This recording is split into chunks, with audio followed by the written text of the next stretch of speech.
Bueno, me tocó un tema que me costó bastante, que es sobre las mentiras que las mujeres creen acerca de los hijos y la verdad que nos va a hacer libre. Y sabemos que como mamá, aquellas que somos mamá, nosotros tenemos un amor inmenso por nuestros hijos. Un amor que supera todo, no importa cómo sea el hijo, si es rubio, si es morocho, si no importa su aspecto físico ni sus capacidades intelectuales. Uno ama a un hijo y punto, listo. ¿Eh? Y nunca dejamos de creer en ellos y que aquellos anhelos que cuando estábamos embarazadas y estaban en nuestro vientre, siempre anhelamos cosas para ellos y soñábamos cosas para ellos. Y y yo creo que eso una mamá nunca lo pierde. Pero por ese gran amor que nosotros tenemos por los hijos, nuestro enemigo está también trabajando en lo, sutilmente en el corazón de las mamás, para que nosotras erremos en cumplir nuestro rol. ¿Y con qué objetivo tendrá esto? Sino que es que al equivocarnos nosotros con respecto a, a nuestros hijos, sea transmitido a las generaciones futuras y que esto haga que haya un fracaso en la crianza de nuestros hijos. Hay 5 mentiras, dice la autora de este libro, que el enemigo nos dice a cada una de nosotras para que creamos en ella. Y la primera mentira es que dice, nosotros decidimos cuántos hijos vamos a tener, cuántos hijos vamos a traer al mundo. Yo decía que era mucha soberbia en este pensamiento, ¿no? Y pensaba que solamente podía nacer en la soberbia de Satanás. ¿Eh? ¿Por qué? Porque Satanás odia la vida. En Juan 8:44 dice que él ha sido homicida desde el principio. Dice que no ha permanecido en la verdad, no hay verdad en él es mentiroso y es mentiroso y padre de mentira. Él odia la vida. En realidad él odia la vida, porque sabe que cada vida es creada por Dios, es para darle honra a él. Y también en Juan 10:10 dice que él es un ladrón que vino a hurtar, matar y destruir. Y es lo que hizo en el huerto del Edén con Eva, cuando la engañó y luego ella de haber comido de ese fruto que había sido prohibido por Dios, es como que mató en ella esperanza, mató en ella muchas cosas que quizás Dios tenía preparado, ¿no? Y ella cuando en el capítulo 4 de Génesis cuenta de que Adán y Eva tuvieron al principio 2 hijos. En realidad tuvieron 3, pero en el principio tuvieron 2 hijos. Y vemos que en capítulo 4, versículo 8, Satanás incita a Caín por envidia a asesinar a su hermano. Y ya vemos que ahí él es homicida desde el principio. Él odia la vida. Y a él solo le interesa destruir vidas. Y los medios que utiliza son innumerables. Él usa el aborto, el abuso sexual, el infanticidio, para destruir la vida desde pequeños, desde que están en el vientre materno, antes de nacer y después de nacido. Su objetivo es oponerse a la voluntad de Dios, al plan de Dios que tiene, que es dar vida. El Señor Jesús dijo, yo he venido para que tengan vida y para que la tengan en abundancia. Pero él, el enemigo, quiere sacar de escena a Dios, que es el autor y el creador nuestro. En Génesis capítulo 2 habla de cómo Dios creó a Adán primeramente, luego crea a Eva y después le dice en el capítulo 3 a Eva que ella iba a dar a luz a hijos con dolores. O sea que Dios ya había establecido un plan de vida para el ser humano, pero el enemigo quería otra cosa. En Isaías 44:2 dice que Él es nuestro hacedor que nos hizo en el vientre de nuestra madre. Y en el Salmo 95:6 dice, postrémonos y arrodillémonos delante de Jehová nuestro hacedor, con mayúscula dice hacedor. O sea que Dios es nuestro hacedor, es aquel que nos ha dado la vida, mientras que el enemigo quiere destruirla. Y Él dice que nosotras tenemos que decidir cuántos hijos tener. El movimiento feminista hoy en día le está diciendo a las mujeres que ellas son las que deben decidir sobre su cuerpo. Si quieren tener hijos o no tener hijos, cuántos hijos, cómo tenerlos y cuándo tenerlos. Y según la autora de este libro, dice que ese movimiento feminista, sin querer, se ha ido introduciendo en estos últimos 30 años dentro de lo que son el pueblo angélico. Y introduciendo cosas que quizás no corresponde hacer como mujeres cristianas. Al limitar a los hijos que uno va a tener y también cuánto y cómo tenerlo. Hoy en día hay muchas cosas que uno puede hacer para tener un hijo. Y uno de esos es la inseminación artificial. No estoy en contra de eso porque creo que si el matrimonio decide hacerlo de esa forma y lo ha visto delante de Dios, creo que corresponde a cada uno decidir sobre eso. Pero este movimiento feminista, ¿qué es lo que mayormente promueve? Y que ayer justamente quieren instalarlo como el Día Internacional del Aborto. Y veía las cosas que habían hecho ahí en Neuquén, en la iglesia donde está la iglesia bautista. Estas pro aborto, guiadas por Satanás, se movilizan a nivel mundial para que se imponga legalmente y sea aceptado el aborto. Y sabemos que el aborto, ¿qué es lo que ha provocado? Millones y millones de bebés que a lo largo de estos años han sido asesinados.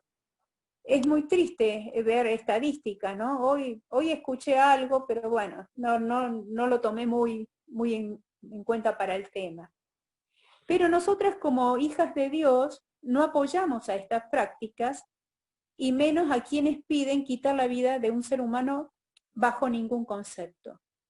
Somos llamadas a protestar y oponernos al aborto, que solamente de la mente de una persona soberbia y perversa como Satanás podía poner esto en el ser humano. Y hoy vemos cómo se movilizan con violencia, cómo se movilizan con total impunidad. He leído que hasta les han dado subsidios y hasta les han dado mucho dinero para las campañas que hacen para que el aborto se instale. Y hoy escuchaba ayer que hasta el mismo presidente decía que él va a hacer todo por el todo para que esta ley salga. Pero yo me reía y decía, sobre todo está la voluntad de Dios. Así que el mundo, ¿qué es lo que dice? El matrimonio te hace feliz, pero los hijos no son opcionales. Eso es lo que dice el mundo. Jenny nos hablaba el otro día sobre el matrimonio. Dice, y el mundo dice, los hijos son una opción. También ellos dicen, la maternidad es la base de la opresión de la mujer. Y los niños son una carga. Pero gracias a Dios que como mujeres cristianas, para nosotros esto no va. Eso lo piensa el mundo, aquellos que no tienen a Cristo. Y esperemos que no sea un concepto dentro del pueblo de Dios. Pero Dios dice que el propósito del matrimonio instituido por Dios es engendrar hijos para que glorifiquen su nombre. Isaías 43:7 dice, para gloria mía los he creado, los formé y los hice. Me encanta este versículo. O sea que Dios ha creado, crea a los bebés, crea al ser humano para gloria y honra de su nombre, dice. Los formé y los hice. Y en Génesis 1:27, cuando Dios crea al hombre a su imagen y semejanza, dice que Él no solamente los bendijo, sino que dijo, fructificaos y multiplicaos, llenad la tierra y sojuzgarla y señoread sobre ella. Esa fue la tarea que Dios le dio a Adán y a Eva. O sea que Dios instituyó el matrimonio para que glorifiquen su nombre. Dice, en Salmo 127 dice que herencia del Señor son los hijos y cosa de estima el fruto del vientre. O sea, qué bendición es aquella mujer que se pone en las manos de Dios para tener un hijo. Aún aquellas que no son del Señor. Es una bendición de Dios un hijo. Dice, como saeta en manos del valiente, así son los hijos, dice, habidos en la juventud. Dice, bienaventurado el hombre que llenó su aljaba de ellos. O sea, que el propósito al instituir el matrimonio, nuestro Señor, es engendrar hijos para que glorifiquen el nombre del Señor. La mujer, al aceptar ser madre, está dentro de la voluntad de Dios para su vida. Aunque no toda mujer está llamada a estar casada y tampoco no toda mujer está llamada a ser madre, pero Dios tiene propósitos diferentes para las mujeres que son solteras y aquellas que no van a ser mamá. En 1 Corintios dice que hay diferencia entre la casada y la doncella, porque dice que la doncella, la soltera, tiene cuidado de las cosas del Señor. Es como que tiene más tiempo para dedicarse a las cosas del Señor. Y yo podría incluirlo también a las que somos viudas, aquellas que no nos hemos vuelto a casar, que tenemos más tiempo para trabajar para el Señor, para servir al Señor, para prepararnos para el Señor. Y aún aquellas que son mamás solteras pueden tener esta bendición de servir al Señor aún con un hijo, 2 o 3 hijos a su alrededor. María, la madre del Señor Jesús, ella fue un ejemplo de sumisión al Señor al decir, he aquí la sierva del Señor, hágase en mí tu voluntad. ¿Qué hubiera pasado si María decía, no, que soy muy joven para tener un hijo? ¿Qué hubiera pasado si María decía, no, este no es mi tiempo? Se hubiera revelado a Dios. Pero Dios tenía un propósito y era que de ella naciera nuestro Señor y Salvador Jesucristo. Cuando yo me quedé viuda, yo me había casado, estaba embarazada, yo no tenía al Señor en mi corazón en ese tiempo. Y pasaron 5 años hasta que conocí al Señor. 7 años desde que conocí al Señor. Y yo estaba embarazada y yo no sabía, yo me quedé a los 39 días de casada viuda y yo no sabía qué hacer, porque la verdad no sabía qué hacer. Pero nunca pensé en desechar a mi hijo. Y para mí, mi hijo, Pablo, ha sido la mayor bendición que Dios me ha dado. Por eso, el pensamiento de Satanás es que nosotras decidimos los hijos que queremos tener. Yo creo que no es así, porque Dios decidió para mí un solo hijo. Y lo crié en mi viudez. Después de los 7 años los crié en los caminos del Señor. Y para mí ha sido una bendición mi hijo. Y él ha sido mi sostén y mi ayuda desde que estaba en la panza.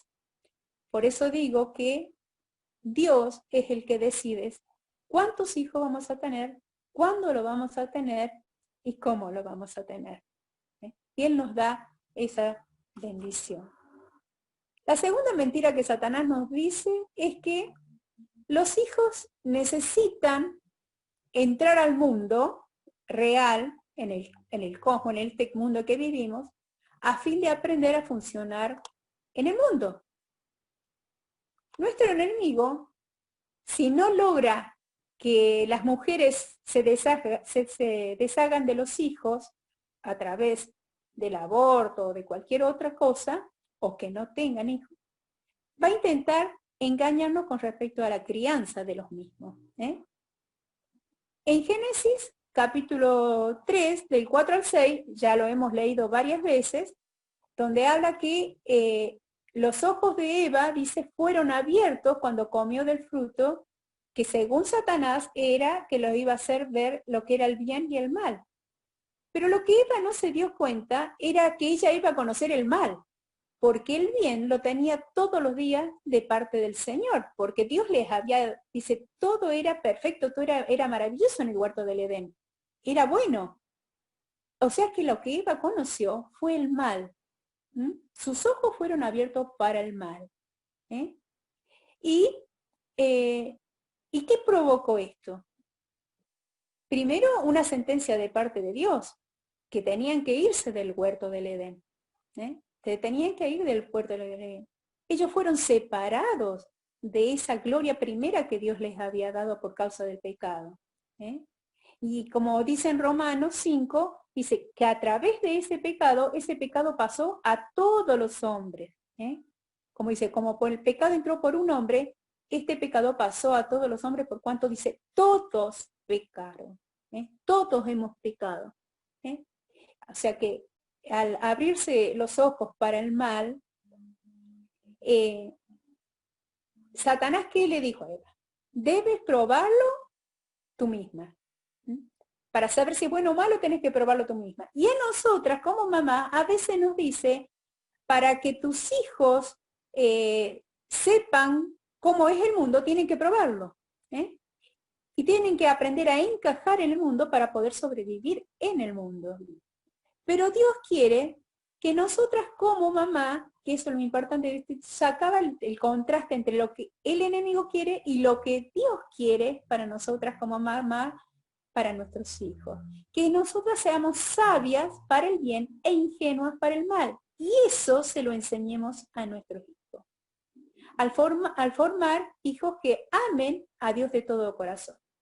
Ahí en Deuteronomio 6, 4 al 9, habla de aquellas cosas que dice que le debíamos enseñar a nuestros hijos, dice, andando por el camino, cuando te acuestes, cuando te levantes, los tendrían que poner sobre la frente. Había un montón de pautas que Dios les había dado al pueblo de Israel que tenían que hacer con sus hijos.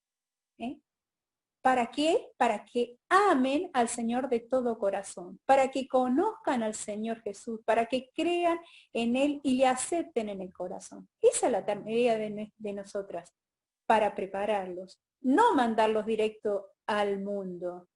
Primero nosotros tenemos que prepararlos. Nosotros tenemos que enseñarle a nuestros hijos que amen al Señor, que tengan una relación personal con el Señor, vidas dedicadas desde niños para Él. En aquellos casos de que, no es, como en mi caso que mi hijo fue desde los 6 años, que empezó a ir a la escuela bíblica, él empezó a conocer del Señor. Y después cuando yo conocí al Señor, vi cuál era el propósito de Dios para mí, de criarlos a los pies de Cristo. Que ellos puedan aprender a amar la verdad, que puedan aprender a amar la justicia, que puedan aprender a amar la santidad, que aborrezcan el mal, que aborrezcan el pecado, y no por temor a lo que el mundo le pueda decir, sino porque en primer lugar ellos aman a Dios. La primera tarea que nosotros tenemos que tener es formar hijos que amen al Señor. Cuando le enseñamos a amar al Señor, todo lo que el mundo les puede ofrecer, no, puede ser que los gane por un poquito de tiempo, pero después van a ver que es más importante estar cerca del Señor. Nosotros tenemos que hacer que nuestros hijos brillen en medio de un mundo oscuro y cruel. El Señor dijo, vosotros sois la luz del mundo. Eso le tenemos que enseñar a nuestros hijos, que ellos son la luz del mundo. Dice, que también, como dice en Efesios 5, dice, en otro tiempo eran tinieblas, ahora son luz en el Señor y deben andar como hijos de luz. Y en Filipenses 2:15, un versículo que dice, para que sean irreprensibles y sencillos hijos de Dios sin mancha en medio de una generación maligna y perversa, en medio de la cual resplandecéis como luminarias en el mundo. Eso es lo que nosotros tenemos que procurar con nuestros hijos, para que si ellos tienen que salir al mundo, ellos brillen en medio de tanta oscuridad, ¿no? Debemos enseñarles a discernir entre el bien y el mal. ¿Usando qué? La palabra de Dios. Y así los vamos a preparar. ¿Cómo? Si son desde nenes chiquititos, enseñarles a leer versículos de la palabra de Dios, pasajes de la Biblia, enseñarles a orar, también enseñarles a congregarse, a estar felices entre los miembros de una congregación. Pero no solamente tenemos que decirles que lo hagan, sino que también tenemos que ser ejemplo. Una madre tiene que ser ejemplo de sus hijos y tomar de la mano de los hijos y acompañarlos cada día a caminar con el Señor desde temprana edad. Proverbio 22:6 que dice, instruye al niño en su carrera y cuando fuera viejo no se apartará de él. Si los instruimos, es muy difícil que se aparte. Es una manera de ayudarlos espiritualmente, ayudarlos a madurar cuando nosotros los preparamos para que salgan a este mundo tan maligno y perverso que vivimos. El Señor Jesús dijo, no ruego que los quite del mundo, sino dice que los guardes del mal. No son del mundo, como tampoco yo soy del mundo, dijo el Señor. O sea que el Señor rogó también por nuestros hijos. Y con estas herramientas espirituales y prácticas, ellos van a buscar agradar al Señor. Y aun cuando estén por trabajo, por estudio o por cualquier situación que van a salir al mundo, porque van a salir, ellos van a aprender a tomar decisiones y si es en el temor de Dios, todo va a salir bien. Creo que como mamá, dejar que los hijos salgan al mundo es un gran desafío, pero sabemos que nosotros los vamos a ayudar con la oración y con todo aquello que hacemos con todo aquello que hacemos por ellos, desde el hogar, y siendo ejemplo. Y para que ellos sean instrumentos de Dios dentro del mundo, para poder ellos también ganar almas para Cristo. La tercera mentira que nuestro enemigo dice es inevitable que los hijos se rebelen. Nuestro enemigo, ¿qué es lo que quiere? Que creamos que es imposible guiar a nuestros hijos desde la niñez, en la adolescencia o en la juventud a que lleven una vida santa y rendida a Dios. Y como tenemos temor de que nuestros hijos no cumplan nuestras expectativas,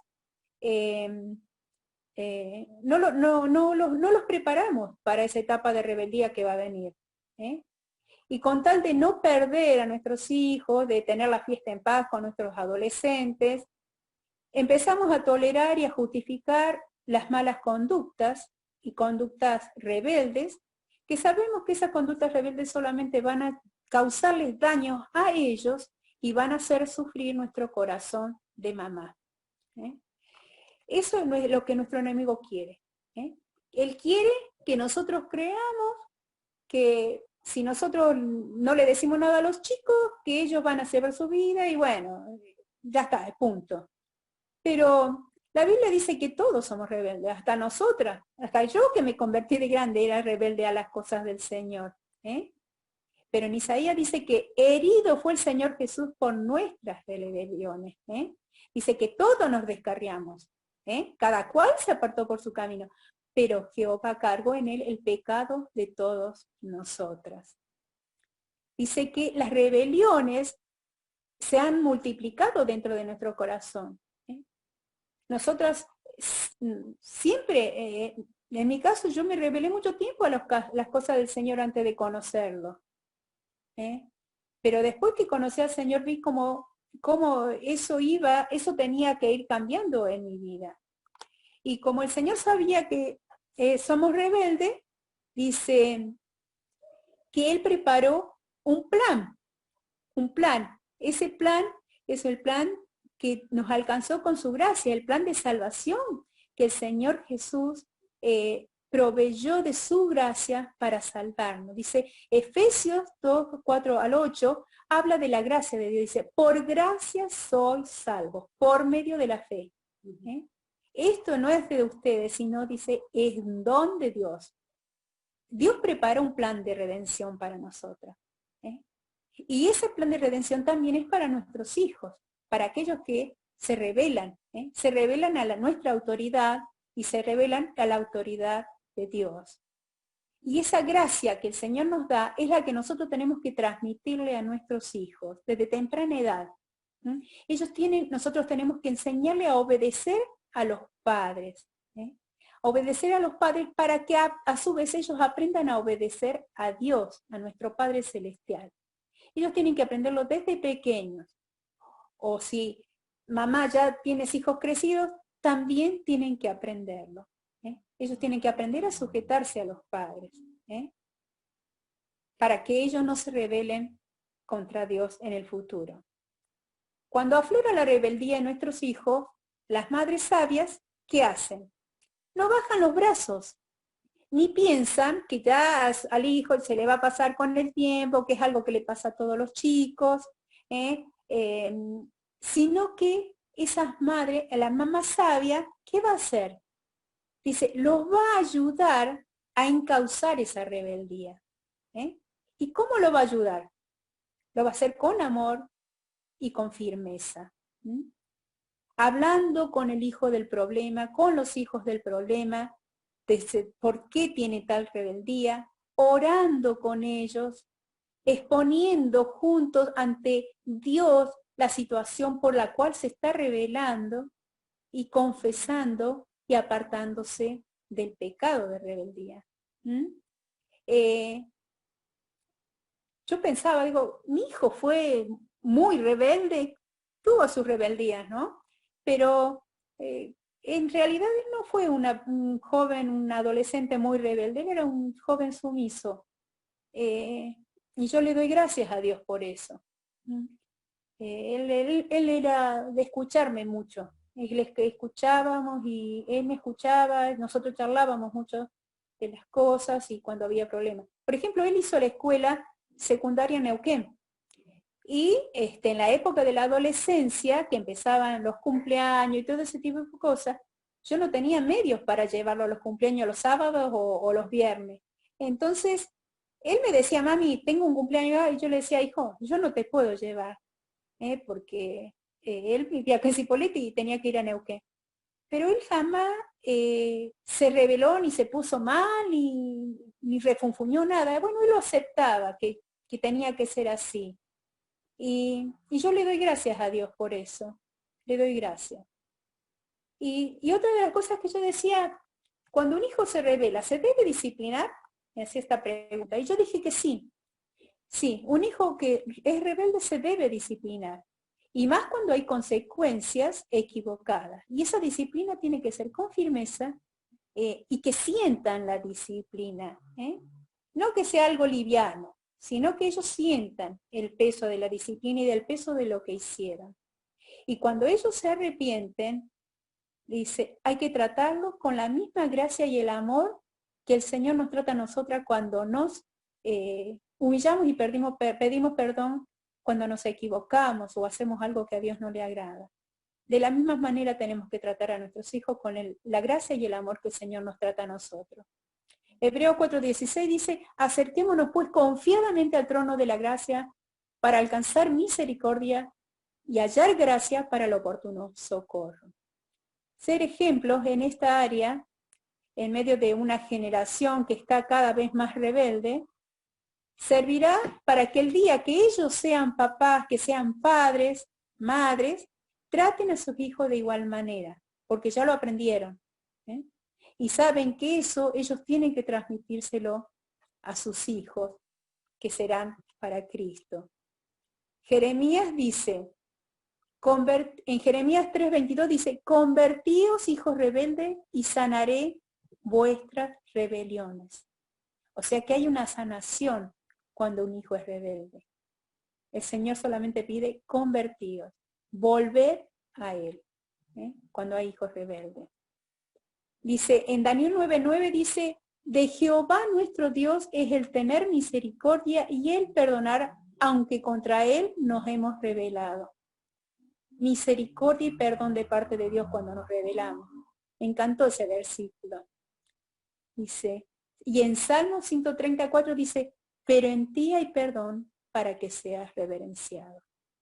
O sea que si nuestros hijos se rebelan contra la autoridad de los padres y contra la autoridad de Dios, tenemos que ayudarlos a encauzarlos en lo que Dios te agrada, dice. Pero en ti hay perdón para que seas reverenciado. La cuarta mentira que nuestro enemigo nos dice es, tengo la certeza de que mi hijo es cristiano porque hizo una oración recibiendo a Cristo de pequeño. Bueno, yo les cuento. Pablo tenía 7 años cuando aceptó al Señor Jesús como su Salvador personal. Había fallecido la suegra de Esther Schuster, la hermana había fallecido, y fuimos al velorio.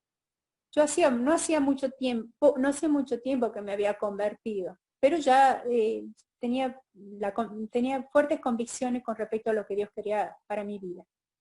Y ese día Pablo fue también al velorio. Y cuando volvimos a la noche, mi mamá dormía en una cama y yo en la otra, él no quiso dormir en su dormitorio, entonces hizo una camita en el medio y se acostó ahí. Y tenía miedo.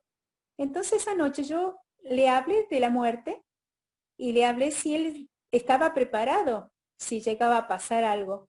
Y él, me acuerdo que yo le pregunté si creía en el Señor, si él quería celebración, y él esa noche de rodillas, entre la cama de mi mamá y la mía, pidió perdón al Señor y le pidió que entrara a su corazón. Pero nunca dejé de vigilarlo para ver si verdaderamente había hecho esa decisión por el Señor. La autora del libro cuenta que ella tiene muchas consultas de padres con respecto a los hijos y nietos que caminaban en los caminos del Señor y se apartaron y que no les interesa para nada la vida espiritual y llevan una mala vida lejos del Señor y encima lo niegan al Señor. Entonces, ¿qué va a hacer nuestro enemigo? Él va a hacerle creer a las madres que sus hijos, a pesar de la vida licenciosa que viven, son cristianos. Y les impedirá ver que la verdadera condición de sus hijos. Y los mantiene cautivos en la oscuridad a esos hijos. Y los padres, ¿qué es lo que tienen que hacer? Es arrebatarlos de las garras del enemigo. Y a veces no se hace eso porque están convencidos de que son salvos y algunas veces uno se tiene que preguntar, ¿son salvos? ¿Son salvos mis hijos? El peligro está, sobre todas las cosas, decía la autora, en aquellos que los hijos han sido criados en las iglesias. Ellos conocen todas las historias bíblicas, conocen la liturgia de una congregación, las costumbres, conocen las canciones. Hasta muchos se han bautizado y están sirviendo al Señor. Y muchos de ellos no han nacido de nuevo. Y solamente tienen religión, un conocimiento intelectual, y no un corazón que verdaderamente ha renacido. Un corazón donde el Espíritu Santo tiene que hacer la obra de conversión. Están convencidos, pero no convertidos. Dice, en Romanos 8:9 dice, mas vosotros no vivís según la carne, sino según el Espíritu. Si es que el Espíritu de Dios mora en vosotros, y si alguno no tiene el Espíritu de Cristo, no es de él. Si una persona vive constantemente en la carne, si un hijo vive constantemente en la carne, vive haciendo cosas que a Dios no le agrada, dice, y si alguno no tiene el Espíritu, no es de él. Pero el enemigo, ¿qué va a decir? vos no te preocupes, por más que él esté caminando lejos, por más que él haga su vida a su manera, qué sé yo, es un hijo de Dios. Pero uno como padre tiene que preocuparse cuando vemos ese tipo de conducta. La Biblia dice que solamente Dios conoce los corazones. Ahí en Hechos 15:8 dice Dios que conoce los corazones. ¿Mm? Y en Juan 2:24 dice que el Señor Jesús dice que no se fiaba de nadie porque Él conocía a todos y Él conocía lo que había en los corazones. Pero nosotros no vemos el corazón. El que ve el corazón es Dios. Nosotros vemos lo que se muestra exteriormente. Y en la palabra de Dios, en el libro de Primera de Juan, ha dejado parámetros para saber con respecto la seguridad de salvación de aquel que verdaderamente se ha combatido y una advertencia a aquellos que profesan la salvación, que dicen ser salvos y en realidad no lo son. Y ahí en Primera de Juan, yo les invito a leerlo en capítulo 2, versículo 3, 4, habla de aquellos que dicen ser y no lo son. Y yo solamente tomé este versículo del capítulo 3, del versículo 8 y 9, que dice, todo aquel que es nacido de Dios no practica el pecado, porque la simiente de Dios permanece en él y no puede pecar porque es nacido de Dios. En esto se manifiestan los hijos de Dios y los hijos del diablo. Todo aquel que no hace justicia y que no ama a su hermano no es de Dios. O sea que aquel que tiene a Cristo no vive en la contacte práctica del pecado. Y 2 Corintios dice, 5:17 dice, de a modo que si alguno está en Cristo, nueva criatura es, las cosas viejas pasaron y aquí todas son hechas nuevas. Cuando el Espíritu Santo entra a morar en nosotros, nosotros sabemos que Dios hace nueva todas las cosas. Pone un corazón nuevo. Dice que antes teníamos un corazón de carne y ahora de piedra y ahora pone un corazón de carne, un corazón sensible. Cambian nuestras actitudes, cambian nuestras conductas, cambia nuestra forma de ser. Empieza un temor hacia Dios, deseo de agradarle a Dios, deseo de leer la Biblia, de orar, de congregarse, de servir al Señor. ¿Por qué? Porque el Espíritu Santo es aquel que nos guía a toda verdad y desde el interior nos hace que cambiemos y que lo manifestemos exteriormente. Y nosotros sabemos fehacientemente que hay seguridad de salvación en nuestro corazón. Jeremías 32:40 dice, pondré mi temor en el corazón de ellos para que no se aparten de mí. Uno puede decaer, sí, espiritualmente, pero apartarse completamente de Dios, no, yo creo que no. Hoy más que nunca vemos a muchos adolescentes, a jóvenes y aún a personas adultas que con años en los caminos de Dios, que se apartaron y abandonaron completamente al Señor. Hasta llegan a odiar el Evangelio y a los evangélicos. Desprecian a la palabra de Dios y aman al mundo de una manera que uno dice, ¿cómo puede ser que estén así? Llevando una vida de pecado como nunca antes se haya visto.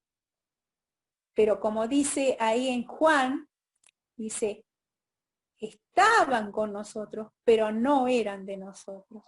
Y ahí está hablando de la apostasía, de aquellos que dijeron ser y que nunca fueron. Porque el apóstata es aquel que verdaderamente nunca se convirtió. Porque un hijo de Dios nunca va a apostatar de la fe. Y en Tito 1:16 dice, profesan conocer a Dios, pero con los hechos lo niegan, siendo abominables y rebeldes, reprobados en cuanto a toda buena obra. Ese es aquel que no tiene al Espíritu del Señor. Pero como madres, si nosotros vemos en nuestros hijos que un día dijeron que aceptaron al Señor Jesús, pero empezamos a ver conductas que son muy reprochables y cada vez se involucran en pecados más groseros y que ellos no pueden salir de ellos, que no tienen hambre y sed por la palabra de Dios, que se oponen a las cosas espirituales, que niegan al Señor. ¿Sabe qué tenemos que hacer? Hay que confrontarlos con la verdad.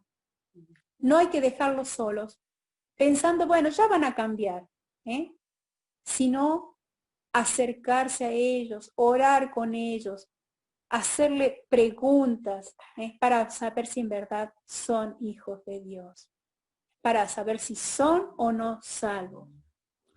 Pero ¿qué pasa? Entonces decía, bueno, yo peco. ¿Puede un hijo de Dios pecar? ¿Un verdadero hijo de Dios? Sí, sí.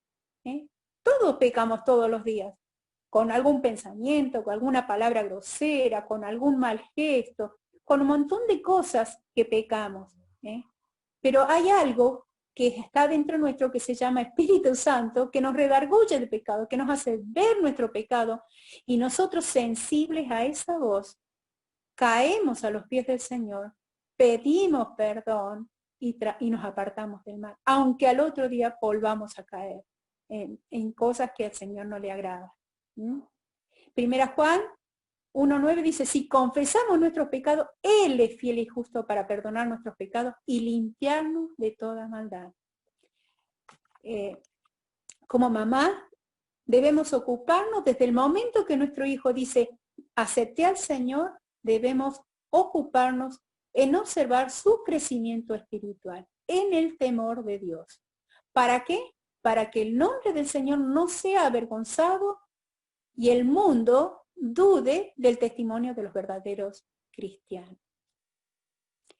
Y el último punto habla de que nosotros, el enemigo dice, ustedes no son, mamá, papá, ustedes no son responsables de lo que sus hijos hagan.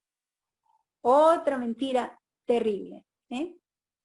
Pero esta mentira la divide en dos partes. En una que dice, vos mamá, no sos capaz de controlar e instruir a tus hijos. Por tanto, no sos responsable de todo lo que ellos hagan. Y así evaden toda responsabilidad con respecto de sus hijos.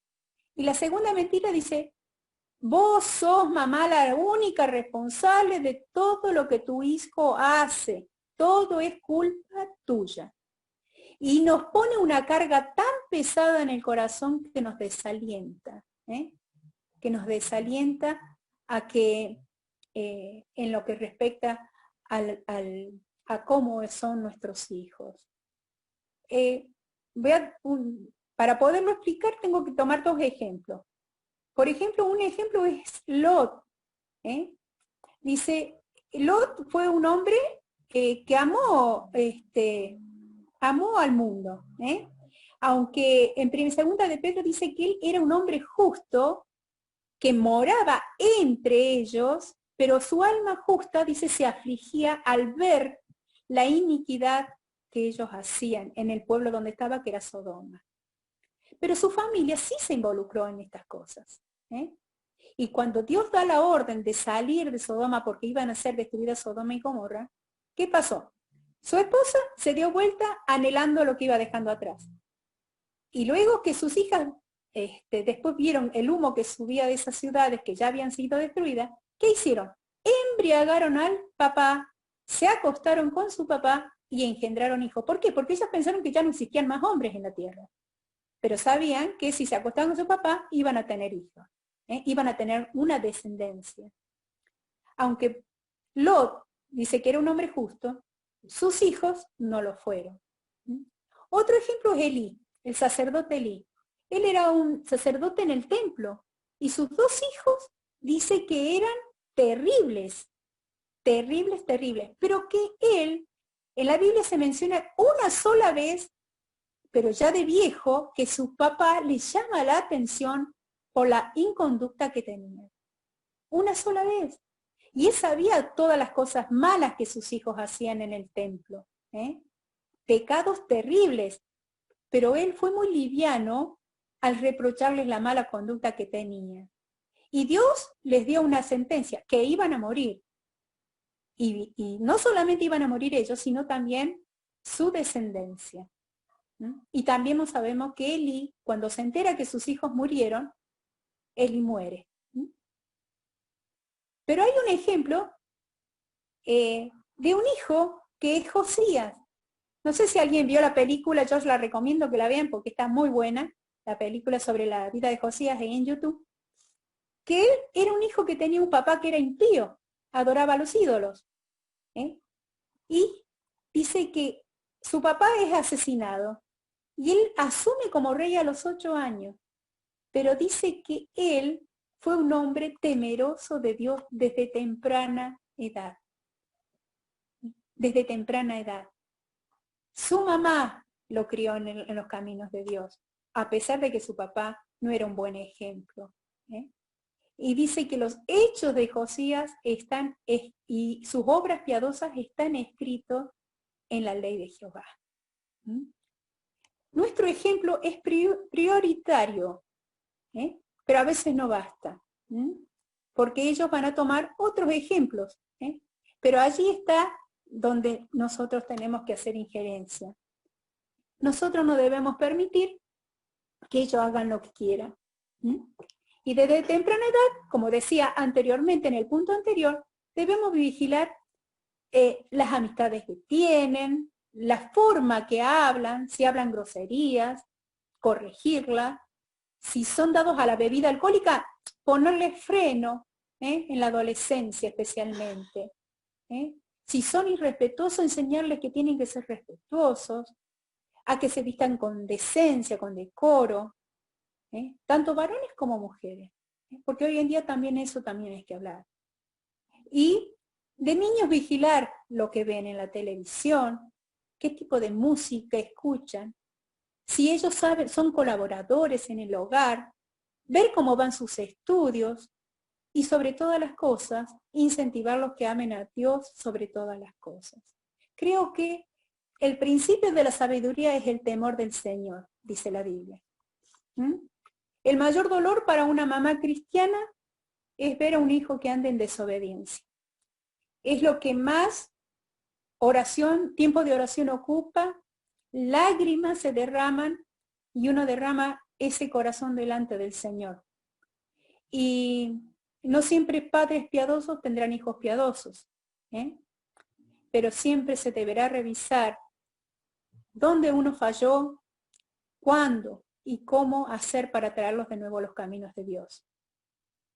Sabemos que cada persona va a dar cuenta a Dios de sus actos, tanto los padres como los hijos. Vamos a dar cuenta a Dios de cómo criamos a aquellos que Él puso en nuestras manos. Y los hijos, sin importar el tipo de padres que tengan, también darán a Dios cuenta por sus decisiones. El ser mamá, papá, es un llamado sublime de nuestro Señor, pero también es un trabajo muy exigente. Y para poder cumplir esa tarea, dependemos yo puse 3 elementos. Uno es la palabra de Dios, usar la palabra de Dios como guía, que es nuestro manual. En segundo, la guía del Espíritu Santo, para que las cosas funcionen con los hijos. Y el mayor recurso que tenemos, la oración. En Lamentaciones dice, levántate, da voces en la noche al comenzar la vigilia, derrama como agua tu corazón ante la presencia del Señor, alza tu mano implorando la vida de tus pequeñitos. Si bien tiene otro contexto, pero me gustó este versículo. Las madres que creen y actúan en la verdad de Dios serán libres para amar, para disfrutar, formar y criar a sus hijos para el Señor y en el Señor. Y por la gracia de Dios, verlos un día en ellos mismos mostrar la gloria que Dios ha preparado para ellos y para que ellos transmiten a las futuras generaciones. Creámosle a Dios, no le creamos a las mentiras que Satanás nos quiere hacer que nosotros creamos, para que podamos criar a hijos sanos, espiritual, mental, físicamente, y que sean capacitados y preparados para toda buena obra que el Señor tiene lista para que los hijos realicen. Y voy a leer de la NTV el último versículo que dice, 2 Timoteo 3:14, que dice, pero tú para los hijos y para nosotras, debes permanecer fiel a las cosas que se te han enseñado. Sabes que son verdad porque sabes que puedes confiar en quienes te la enseñaron. Desde la niñez se te han enseñado las sagradas escrituras, las cuales te han dado la sabiduría para recibir la salvación que viene por confiar en Cristo Jesús. Toda la escritura es inspirada por Dios y es útil para enseñarnos lo que es la verdad y para hacernos ver lo que está mal en nuestra vida. Dios la usa para preparar y capacitar a su pueblo para que hagan toda buena obra. Dios nos bendiga en esta tarea materna y nos dé la fuerza para servirle al Señor criando a nuestros hijos para su gloria. Y recordando lo que dice Salmo, he aquí, herencia de Jehová son los hijos, cosa de estima el fruto del vientre. Y la traducción actual dice, los hijos que tenemos son un regalo de Dios. Los hijos que nos nacen son nuestra recompensa. Los hijos que nos nacen cuando aún somos jóvenes hacen que nos sintamos seguras, como guerreras bien armadas. Quien tiene muchos hijos, bien puede decir que Dios lo ha bendecido. No tendrán que avergonzarse cuando se defiendan en público delante de sus enemigos. Que Dios nos bendiga y espero que, así como fue para mí preparar este tema, que fue muy difícil, le aseguro que fue muy difícil, y lo compartí con varias hermanas. Pero el Señor me ayudó y me hizo recordar muchas cosas de que como mujer sola creé a un hijo y Dios me dio las armas. Y hoy puedo ver el fruto de verlo a mi hijo sirviendo al Señor, predicando su palabra, criando sus hijos en los caminos de Dios. Y siempre dije, ¿por qué Dios me dio un hijo? Porque Él sabía que podía con uno. Pero sé que aquellas que luchan con más hijos y que tienen luchas porque sufren por ello, Dios no las va a dejar sola y Dios los va a traer a su camino de nuevo. Que Dios las bendiga y que Dios nos dé la fuerza para seguir luchando por ellos.